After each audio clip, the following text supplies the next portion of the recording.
Time to turn to Michelle back at the Weather Center for the updates you need. Michelle, freezing wind is already blowing across the country and we welcome it.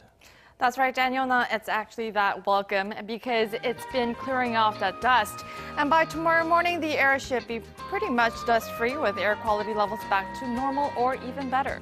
Now, Wednesday afternoon will be bearable in the southern provinces of the country. Well, it's expected to be a lot warmer for Tokyo, and Beijing will be under sunny spells and relatively high temperatures similar to Korea's Jeju Island.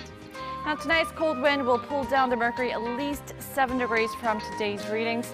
Seoul will wake up to -9 degrees Celsius, Chuncheon at -13 degrees, and Daegu and Gyeongju at -7 and -6 degrees respectively.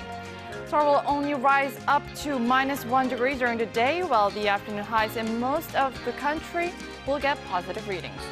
And the rest of the week will shape up to be quite mild, but rain or snow is in store for the southern coastal regions and also Jeju Island over the weekend. I'll leave you with the weather conditions around the world.